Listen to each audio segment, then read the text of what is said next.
Bom dia, irmãos. Que a graça e a paz do nosso Senhor estejam com todos. Amém? Amém. Muito bom nos reunirmos mais uma vez para mais um culto. Quero convidar você a ficar em pé. E se você pode, abra sua Bíblia no Salmo de número 95.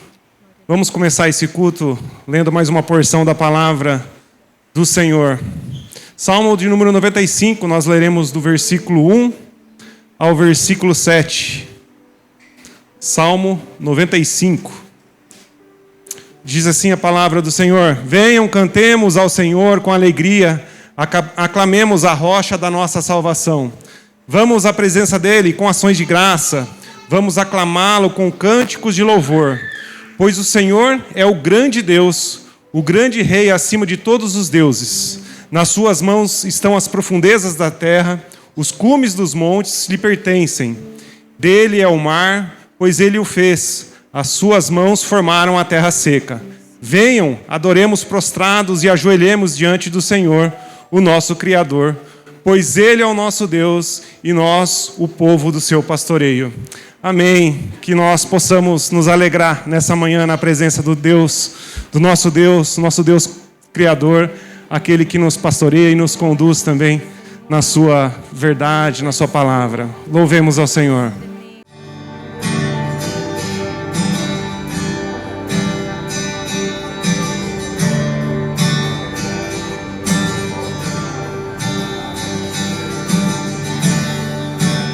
Rei da criação, da terra, céus e mar, os céus abrigam sua presença, glorificando a ti, Senhor. Tuas obras são muito além das galáxias, tu és santo, o universo declara o teu poder. Tu és santo, santo, Rei da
escapa aos teus olhos, ó Deus. Essa é uma verdade, ó Deus. Tudo está sob o controle das suas poderosas mãos. Mas assim como Agar, ó Deus, no momento da sua dificuldade, no momento da sua angústia, ela pode reconhecer que os teus olhos a viram, ó Deus. Nessa manhã também, nós temos a certeza que o Senhor está olhando pelas nossas vidas, ó Deus. Muito obrigado, Pai, porque os teus olhos nos alcançam com graça, com fidelidade, com amor a cada manhã, ó Deus.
poder encher o nosso coração de paz, ó Deus.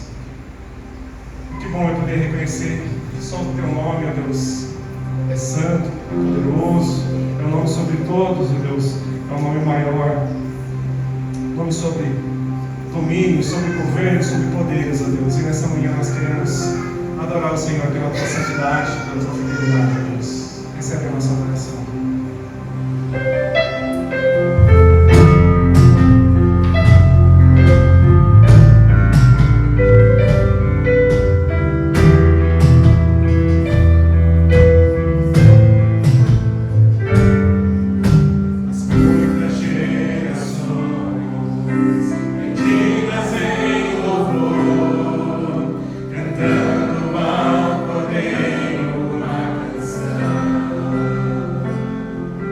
Os que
louvamos o Senhor, ó Deus, pela tua fidelidade, amor, pela tua santidade, ó Deus. E mesmo assim o Senhor se importa conosco, ó Deus. Queremos te pedir agora pela tua palavra, ó Deus, viva, santa e eficaz, ó Deus, que ela possa falar aos nossos corações também, ó Deus.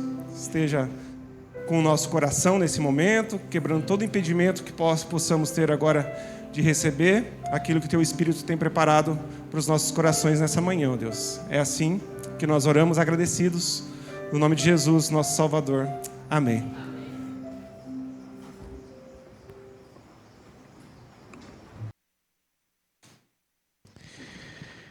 Eu convido os irmãos a abrirem suas Bíblias no livro dos Salmos.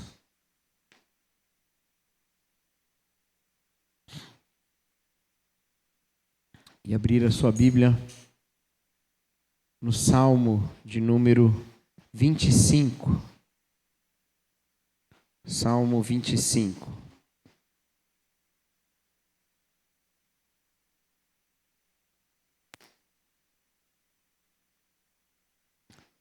Um dos salmos de Davi. Salmo 25.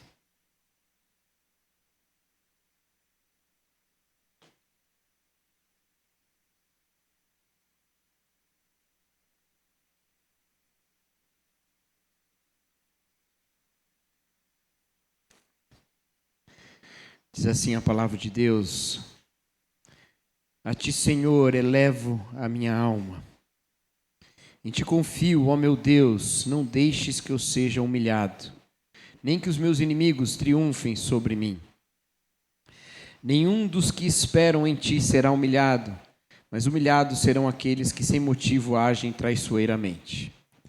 Mostra-me, Senhor, os teus caminhos, ensina-me as tuas veredas, guia-me na tua verdade e ensina-me, pois tu és Deus, o meu Salvador. E a minha esperança está em ti o tempo todo. Lembra-te, Senhor, da tua compaixão e dos atos do teu amor leal, que existem desde a antiguidade. Não te lembres dos pecados e das transgressões da minha juventude. Conforme a tua misericórdia, lembra-te de mim, pois tu, Senhor, és bom. Bom e justo é o Senhor, por isso instrui os pecadores no caminho. Conduz os humildes na justiça e lhes ensina o seu caminho.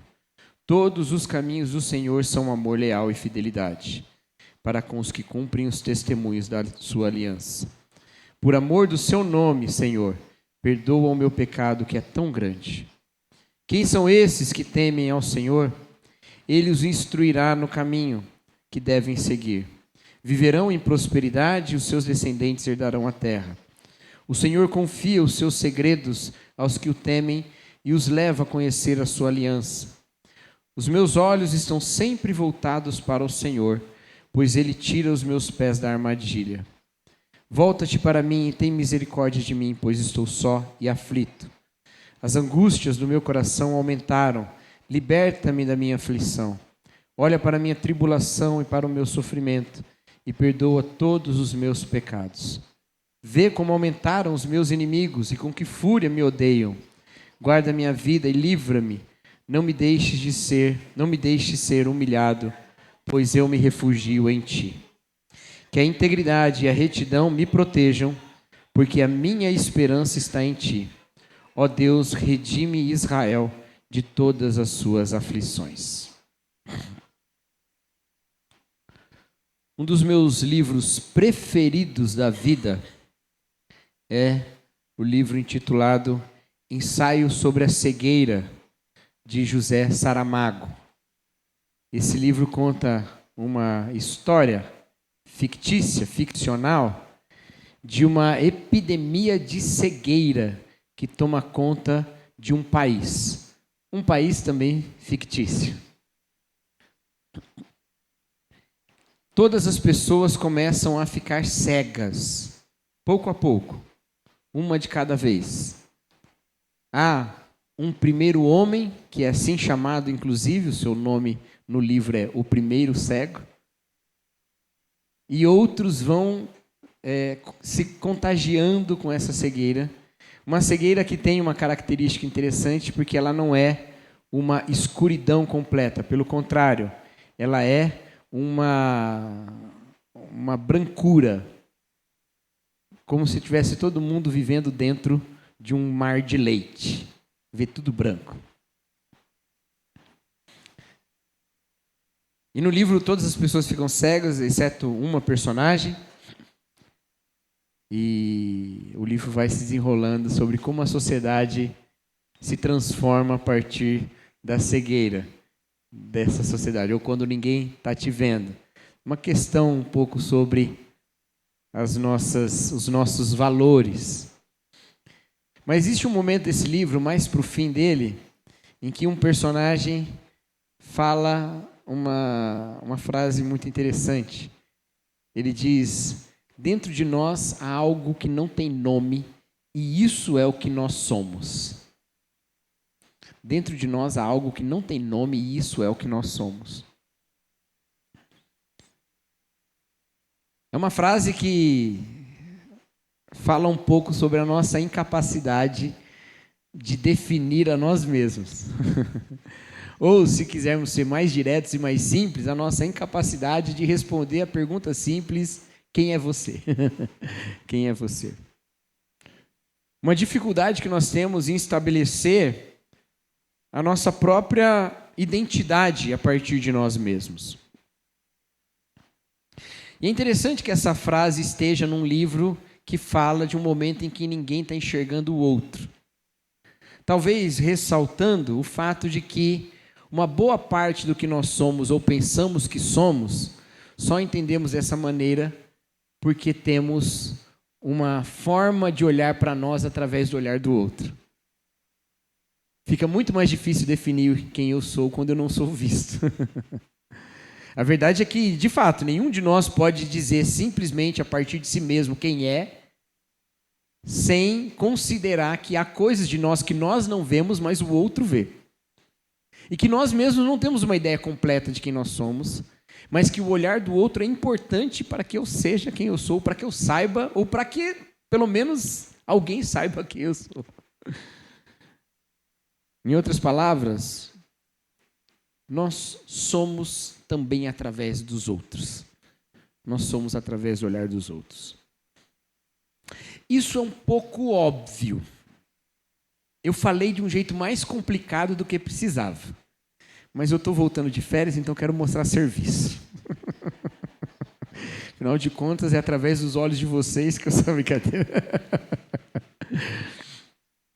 É um pouco óbvio, porque nós nos preocupamos com coisas como reputação, a nossa imagem diante do mundo, o nosso vestuário, a mensagem que nós passamos, o tipo de linguajar, o tipo de postura. Nós sinalizamos o tempo todo aspectos que nós consideramos que são bastante coerentes com essa coisa dentro de nós que não tem nome. E esperamos que no olhar do outro haja algum tipo de correspondência. Também é verdade que a gente fica positivamente surpreso quando alguém ressalta de nós alguma característica positiva que a gente considerava que não tinha. Mas é horrível quando alguém ressalta de nós uma característica negativa que a gente sabe que tem, mas achava que ninguém percebia. E quando a gente pensa, então, numa época digital, as coisas ainda ficam mais complexas. Todos nós andamos com milhões de olhares dentro dos nossos bolsos, nas câmeras e nos posts que a gente faz. E eu já quero avisar vocês que hoje eu fiz um vídeo lindo da EBD aqui que vocês estavam, mas vocês ficaram todos de costas. O único que apareceu foi o Carlos. E botei lá no meu story. Então, vocês, a nuca de vocês vai aparecer no meu story. Quantas pessoas verão vocês no meu story? Não sei, mas há um certo sentimento de perda de controle da nossa própria imagem. Ao mesmo tempo que há uma ideia de que a gente pode controlar a imagem que a gente posta, uma vez que a gente decide bastante o que faz, tira 20 selfies para saber qual que é melhor, nenhuma ficou boa, bota em preto e branco que melhora. Isso aí eu aprendi com umas alunas minhas do 6º ano. Professor, bota em preto e branco que fica lindo. Mas isso foi antes de preto e branco virar sinal de que a pessoa morreu, né? Agora não pode mais usar o preto e branco.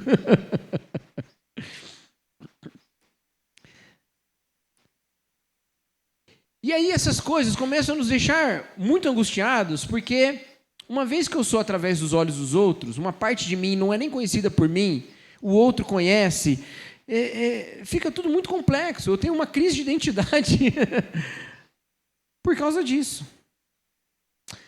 E tem mais um elemento de complexidade. As pessoas que olham para mim, elas também não sabem quem elas são. Elas também têm dentro delas algo que não tem nome, e isso é o que elas são. E eu olho para elas. E a gente fica vivendo nesse mundo de interação e de relações entre identidades que são bastante fluidas num sentido, se transformam com o tempo, mas também sob olhares, julgamentos e critérios que mudam com o tempo. Critérios que mudam com o tempo. Vou dar um exemplo aqui que eu não tinha preparado, mas eu acho que vai ficar claro. Quando eu era adolescente, passava aquela série Friends. Na verdade, todas as séries do mundo ainda passam em todos os lugares, porque estão todas elas em algum lugar, né? Mas o Friends passava na TV. E o galã do Friends naquela época era o Ross. Ele era o galã, ele era o homem ideal, que todas as mulheres queriam ter naquela época. E numa determinada temporada daquela série, o Joey, que era um outro personagem, tem uma relação romântica com a Rachel, que era o parzinho do Ross, ou pelo menos o parzinho que a gente esperava que se concretizasse em algum momento. E os fãs, na época, odiaram isso. Porque o Joey é um mulherengo, é um bobo, não é inteligente, não tem um bom trabalho, enquanto o Ross é tudo, é romântico, é dedicado, ama ela desde criança. Mas os adolescentes que assistem essa série hoje falam, a pior coisa que esses roteiristas fizeram foi colocar a Rachel com o Ross e não terminar ela com o Joey. Porque o Joey é sincero, ele não é manipulador. Sim, ele não tem um bom emprego, mas isso não importa. Isso não fala de valores. Está entendendo? Os critérios do julgamento mudam também. Os olhares mudam. Tudo muda. Então o que acontece com a nossa identidade? Ela fica perdida num mar de opiniões e que nunca se sustenta. Nunca encontra um lugar para atracar. Então aí a gente encontra esse salmo. Um salmo em que Davi tem uma preocupação sobre reputação. Ele fala, Senhor, não deixe que eu seja humilhado. E é claro que a humilhação de Davi aqui não é simplesmente que ele fosse mal falado, tá? A humilhação tem a ver com o fato dele ser derrotado pelos seus inimigos, até mesmo morto, torturado, exibido em praça pública como o rei que foi deposto, qualquer coisa desse tipo. Muito mais sério do que um cancelamento de internet. Mas veja que a questão não é só pela vida, pela sobrevivência. Ele nem menciona isso. A questão é a reputação, a honra. Só que Davi faz o caminho de tentar encontrar essa sua honra em Deus. Ele vai diante do olhar de Deus. E o olhar de Deus é a grande solução para essa nossa dificuldade de lidar com a nossa identidade. Porque se nós, de fato, só somos através do olhar dos outros em parte, que seja através do olhar desse outro que é Deus.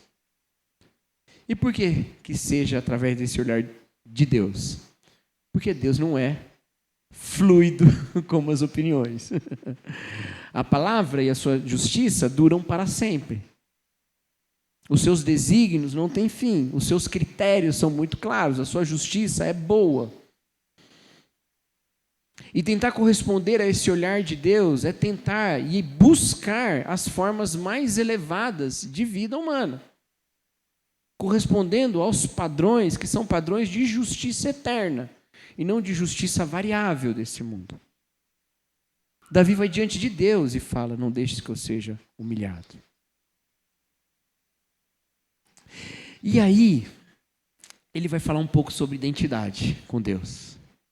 Essa palavra não aparece no Salmo. Se você começar a identidade, onde eu não achei. Não, essa palavra não aparece. Mas Davi fala sobre algumas coisas aqui que tem a ver com identidade. Especialmente a memória e o esquecimento de quem se é e de quem não se é. A memória e o esquecimento.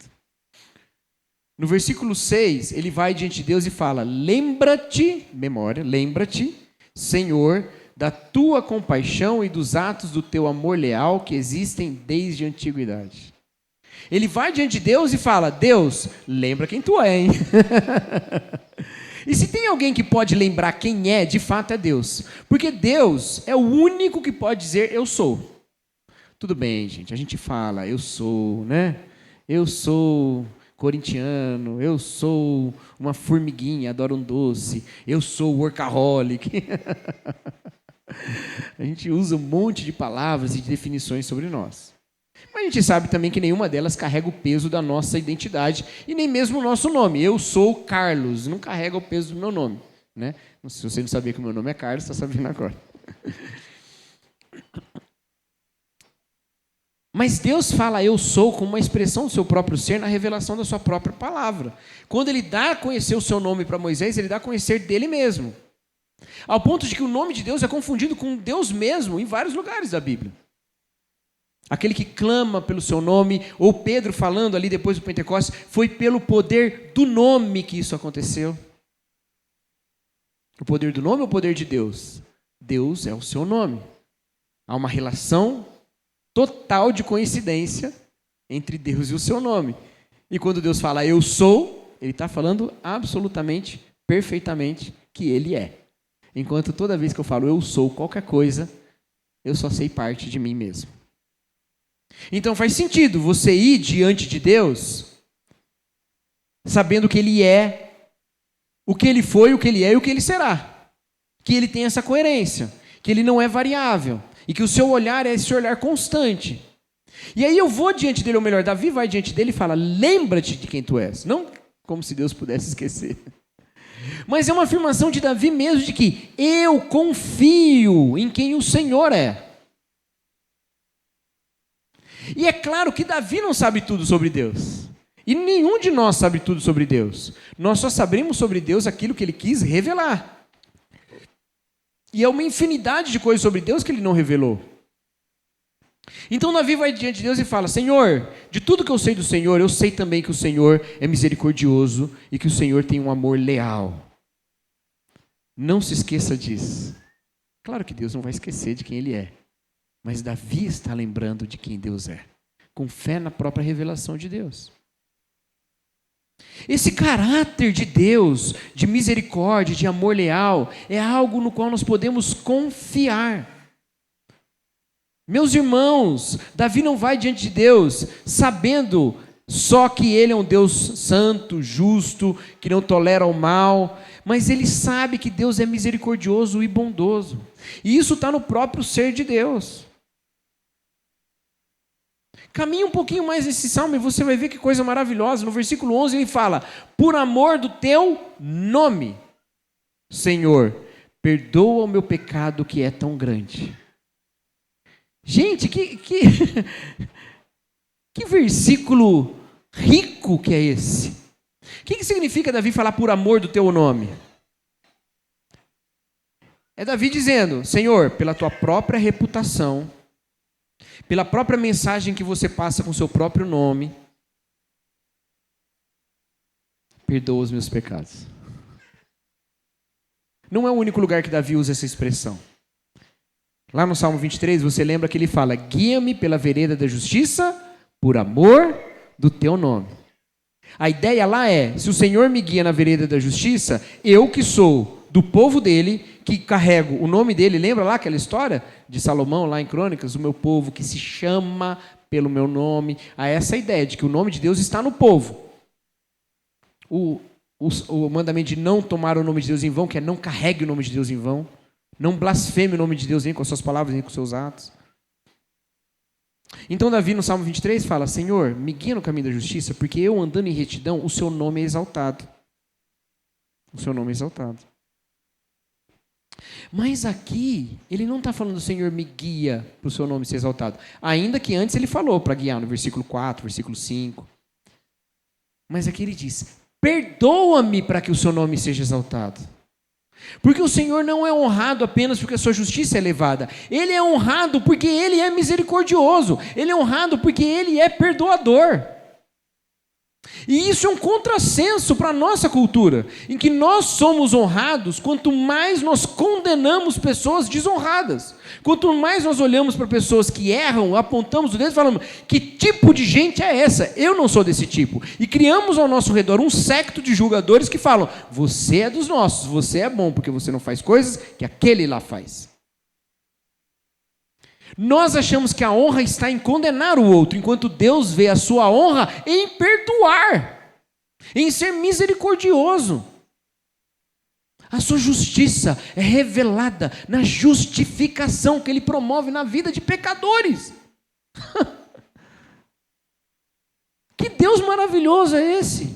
Que olhar maravilhoso é esse que eu busco? Diante de quem eu vou, eu sei que Ele olhará para mim com graça. Não tem outro lugar onde eu vou encontrar uma melhor maneira de me conhecer que não seja nos olhos de Deus. Ele olha para mim com graça, porque Ele é exaltado com seu perdão. Lembra-te, Senhor, da sua misericórdia. E Ele fala para Ele lembrar dos atos do seu amor leal. Sempre que você for aos Salmos e você encontrar essa expressão amor leal, elas são duas palavras que estão traduzindo uma palavra em hebraico só, tá bom? Então, às vezes a gente... Ela é traduzida de outras maneiras, tá? Há salmos, por exemplo, que falam de fidelidade, há traduções que vão falar de fidelidade, vão usar outras formas de misericórdia, vão usar outras formas. Mas o que é esse amor leal de Deus? É um amor que é garantido pelo fato de Deus ser fiel à sua própria palavra, pelo compromisso que Deus tem consigo mesmo. O amor de Deus que é garantido por isso. Tudo bem, gente? Certo? Então vamos lá. Deus é bom para com o seu povo. No caso aqui, Davi, no contexto do Antigo Testamento, falando de Israel. Deus é bom para com o seu povo. Como eu sei que Ele é bom para com o seu povo? Porque Ele deu uma lei para esse povo e prometeu para esse povo que abençoaria esse povo. E que esse povo, se andasse na lei, colheria bênçãos da fidelidade. Mas o Senhor primeiro deu a promessa, depois Ele deu a lei. Significa que quando esse povo quebrar a lei, e note que eu não falei se quebrar, mas quando quebrar, ele sofrerá as consequências da quebra.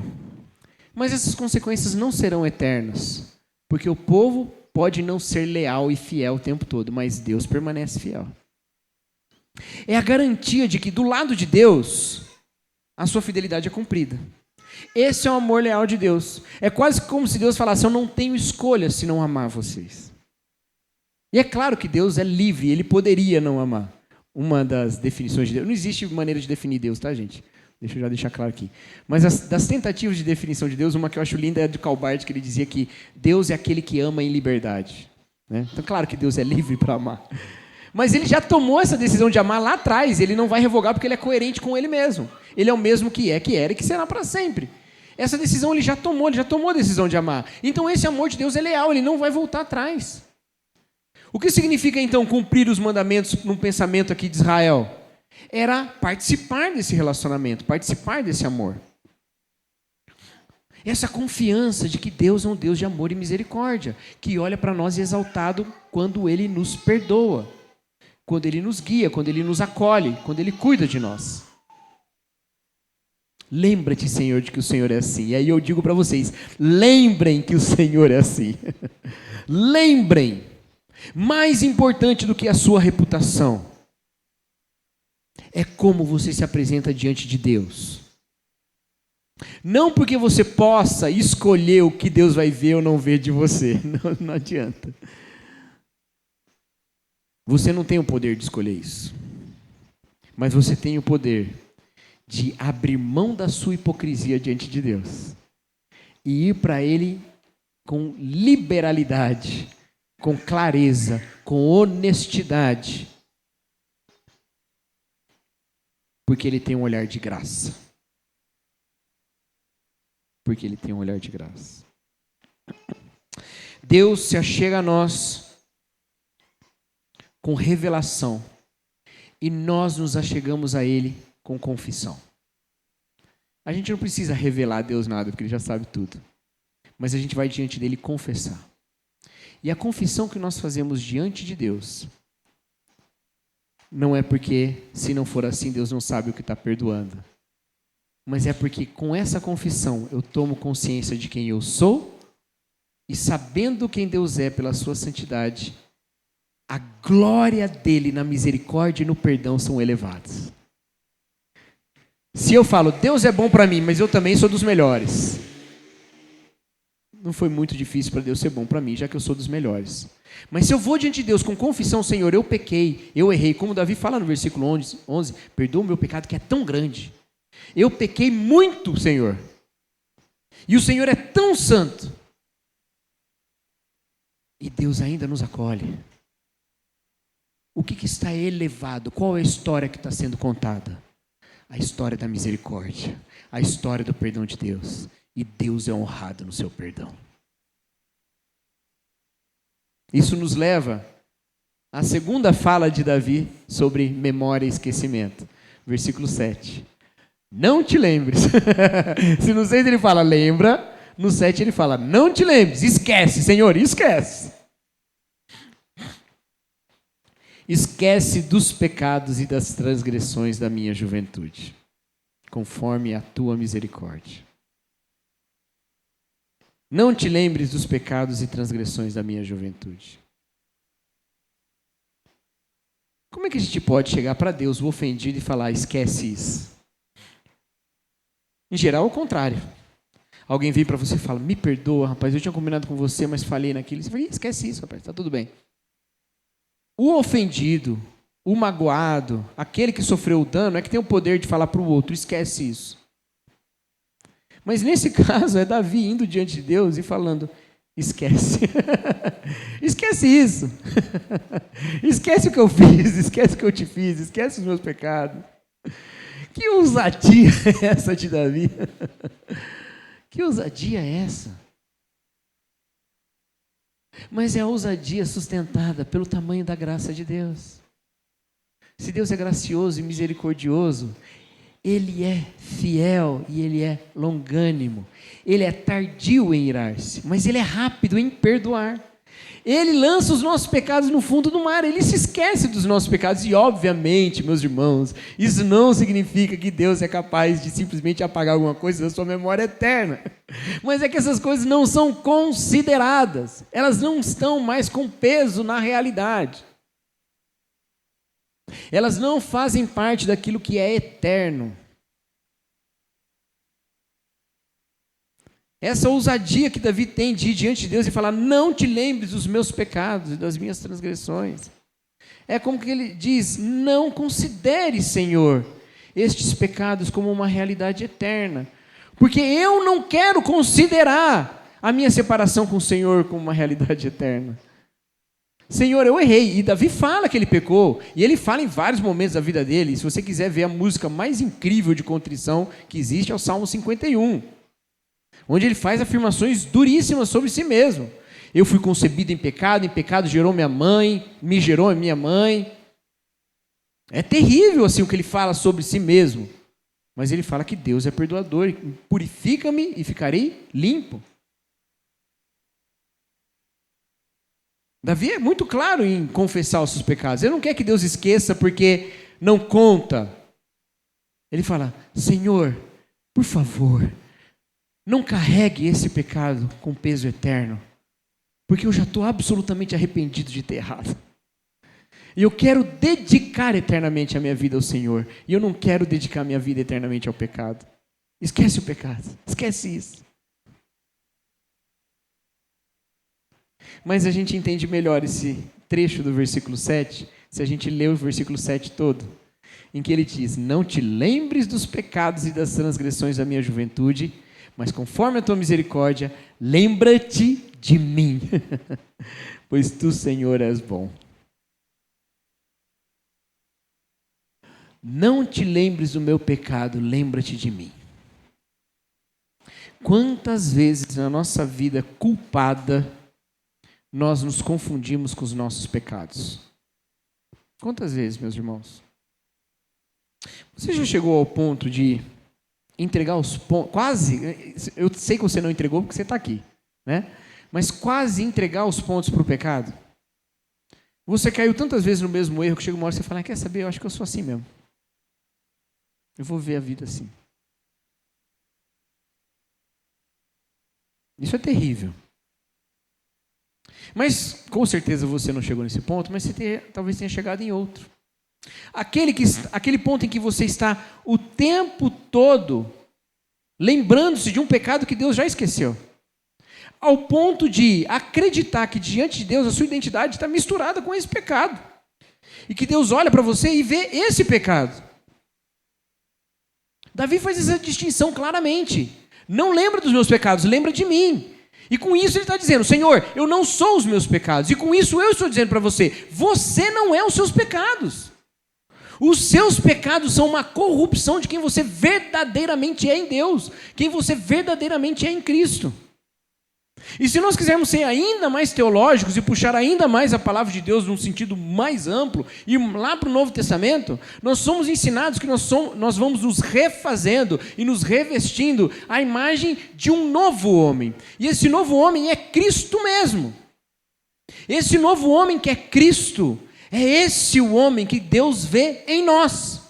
Ele vê esse tipo de gente. E aí você pode ficar na dúvida agora. Como é que Deus olha para mim e vê Jesus? Não tem como. Não tem como. Talvez porque você esteja pensando como se Jesus fosse uma parte de você.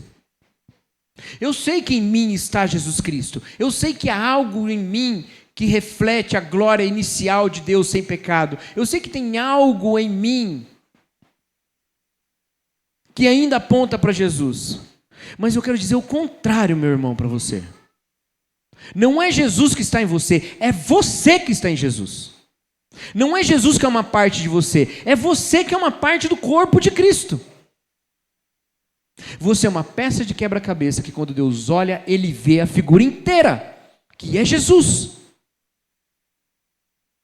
Então você está lamentando muitas vezes os pedaços que te faltam, mas o Senhor está vendo a imagem completa na tampa do quebra-cabeça. Ele está vendo Jesus. Não é Jesus que é uma parte de você, é você que é uma parte do corpo de Cristo. Por isso que exige-se da nossa nova identidade em Cristo, que é na verdade a nossa antiga identidade sem pecado, a nossa verdadeira identidade sem pecado, uma coisa chamada integridade.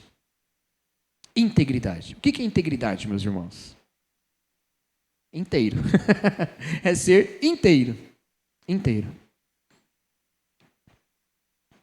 Eu não quero que a minha vida seja mais e mais tomada por Jesus. Eu quero que eu pare de tentar me arrancar do corpo de Cristo com o pecado. Que eu pare de lutar com o corpo no qual eu vivo. Que eu pare de buscar essa separação que é o pecado, porque eu já estou enxertado em Cristo. Eu estou unido a Cristo, então não tem como.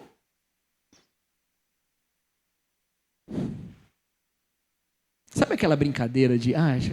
outra ilustração que eu não ia usar e estou usando agora. Sabe aquela brincadeira que tem em chá de cozinha? Que tampa os olhos do noivo... E aí, põe as mãos à noiva, de várias mulheres, aí ele tem que identificar quem é, sabe? Aquelas coisas, né? Tem essas brincadeiras ainda, gente? Né? Tem ainda, né? Faz tempo que eu não vou no chá de cozinha, né?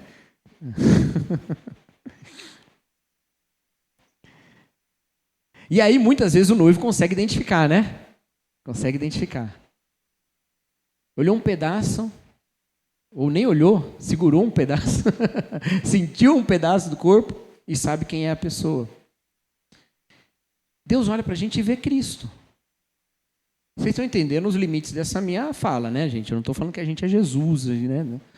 Eu estou falando que o olhar de Deus para nós é gracioso, porque Ele já nos vê na condição de estarmos unidos a Cristo.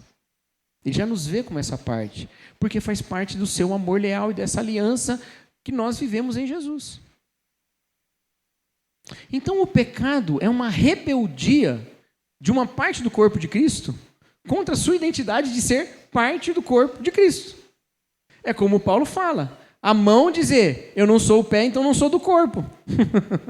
Ele usa num outro contexto, eu sei. Mas funciona essa imagem para agora também. A sua real identidade, a sua real vocação é corresponder ao cabeça que é Jesus. Isso é ser quem você é, diante dos olhos de Deus, que olha para você e não vê uma mão decepada, vê parte de Cristo. Integridade, meus irmãos, é entender que essa nossa identidade toda está em Jesus. Então, cada ato nosso é marcado pelo fato de que nós estamos em Cristo. Cada ato nosso. O que eu vou falar é como Jesus fala. O que eu vou construir é como Jesus constrói. Onde eu vou é onde Jesus vai. Cada ato nosso é marcado por isso. Se alguém chegar para mim e der uma camisa do Palmeiras e falar assim, veste, eu vou falar, não vou vestir. Mas por que você não vai vestir? Sua esposa é palmeirense, você ama sua esposa. Eu vou dizer, essa roupa não condiz com quem eu sou. É uma questão de integridade. Mas a Bíblia compara os nossos atos com roupas, né? Dispa-se do velho homem, se revista do novo homem com as suas obras. A gente está usando roupa que não condiz com o que a gente é, porque a gente esquece que a gente é corpo de Cristo. E a gente usa roupa de outros corpos, obras de outros corpos, que não é o corpo de Jesus. Essa realidade de estar unido ao corpo de Cristo molda a minha vida, move a minha vida. E é por isso que Davi vai diante de Deus e fala, mostra-me, Senhor, os seus caminhos, ensina as tuas veredas, guia-me na tua verdade, ensina-me, pois tu és Deus, o meu Salvador, a minha esperança está em ti o tempo todo. E é por isso que no versículo 20 ele diz, guarda a minha vida e livre-me, no versículo 21 ele diz, que a integridade e a retidão me protejam, porque a minha esperança está em ti. Que a integridade e a retidão me protejam, porque a minha esperança está em ti. Íntegro, portanto, reto. Justo, porque a minha esperança está no Senhor. E esse aspecto da esperança é importante ressaltar aqui agora. Porque só essa esperança é que nos faz desejar o olhar de Deus acima dos outros olhares. Ela que vai nos livrar da idolatria da opinião pública. Ela é que vai nos livrar da idolatria da opinião pública. Porque a esperança diz que os valores de Deus, o reino de Deus, a justiça de Deus, o olhar de Deus é eterno. E todas as outras coisas são passageiras. Se eu tiro esse aspecto da esperança, viver a conduta que Deus me propõe, ou viver qualquer outra filosofia da vida, elas ficam equiparadas. Eu escolho uma delas de acordo com qualquer critério. Mas se eu acredito que todas desaparecerão e a palavra de Deus continuará, então só tem uma opção. É corresponder à justiça dele, à retidão dele, integridade com ele. Se eu entendo ainda mais que ser parte do corpo de Cristo é uma identidade eterna, que para sempre eu serei, porque lá no Apocalipse nós somos apresentados como a noiva de Cristo, uma condição eterna dessa unidade em corpo, então eu já começo a viver agora pela esperança futura. A minha integridade não é uma integridade só aqui e agora, ela é também no tempo. Essa coerência eterna de Deus que também tem que ser da sua igreja. Sempre a mesma diante dele, em retidão. A esperança que nos alimenta. Então, quando você começa a tomar o mundo, as pressões do mundo, as tentativas de te moldar, de te levar ao pecado que o mundo oferece, como sendo algo que você deve satisfazer no mundo ou em si mesmo, você está escolhendo o que é efêmero no lugar do que é eterno. E você está abrindo mão de quem você realmente é para buscar o pecado, que Davi já disse que não é o que ele é. Esquece o pecado, não é isso, lembra de mim. Lutar contra o pecado é uma questão de coerência. Viver a santidade é uma questão de coerência. E é uma questão de identidade. Uma identidade que não vem simplesmente de uma afirmação de mim sobre mim mesmo, afinal de contas, dentro de mim há algo que não tem nome, isso é o que eu sou. Mas é uma afirmação de quem Deus me fez, de como Deus me fez.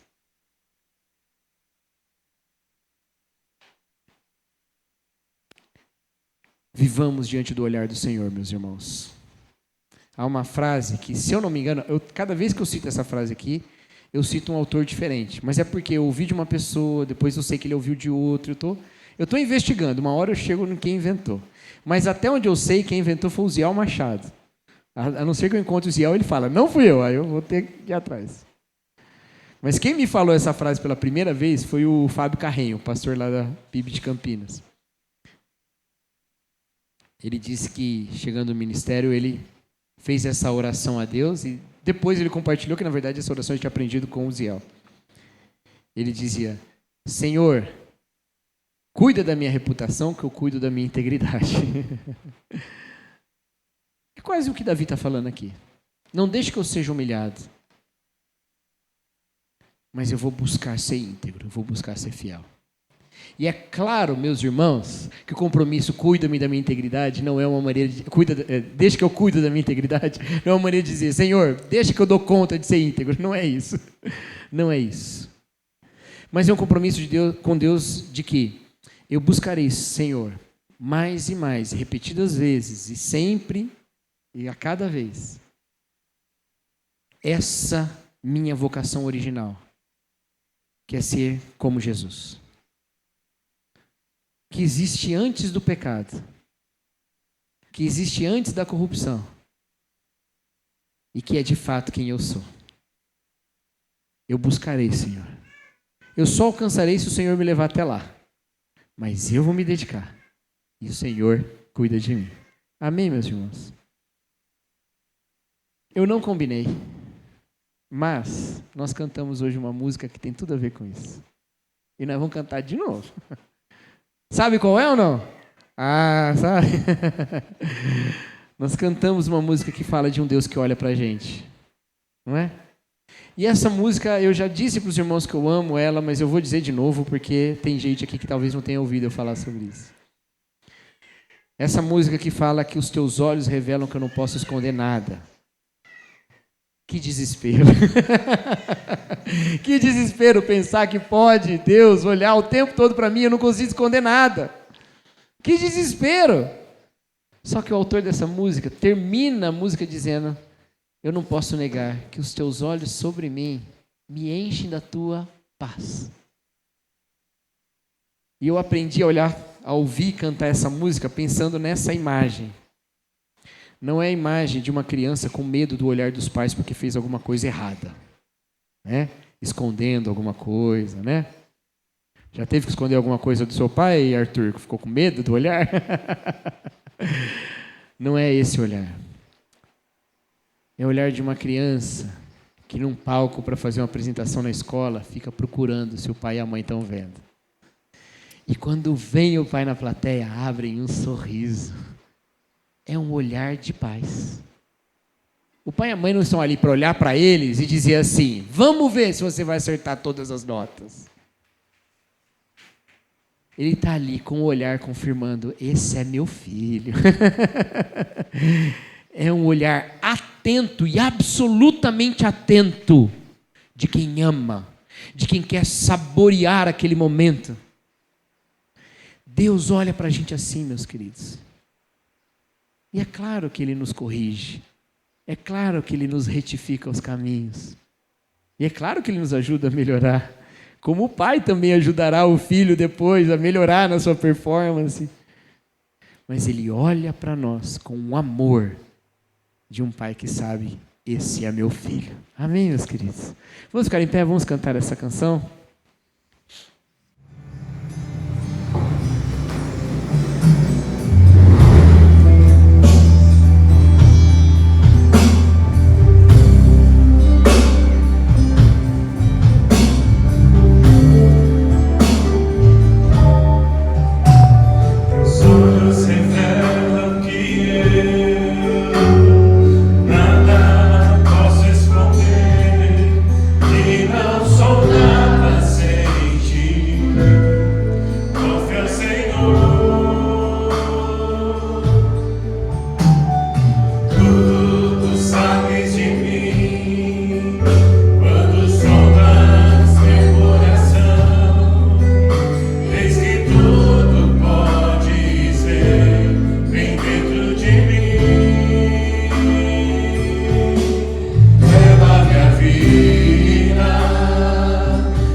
Louvado seja o teu nome, ó Pai, pela tua misericórdia, pelo teu olhar gracioso.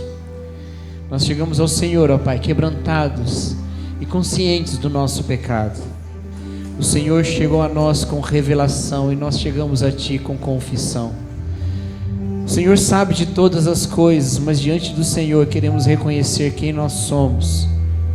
Nós somos seres criados à Tua imagem, mas que pecamos, ó Deus, e erramos diante do Senhor. Pedimos, ó Pai, que o Senhor nos perdoe pela Tua fidelidade, pelo amor do Teu nome, porque o Senhor é misericordioso e gracioso. Pedimos que o Senhor nos perdoe, porque é assim que o Senhor é, reto, justo, santo, mas amoroso, bondoso, gracioso, longânimo. Ensina-nos, ó Pai, a caminhar em integridade, para que o Teu nome seja exaltado na Tua misericórdia, mas exaltado também na Tua justiça em nós. Essa é a nossa oração, ó Pai, em nome de Jesus. Amém. Os irmãos podem se assentar, que Deus os abençoe.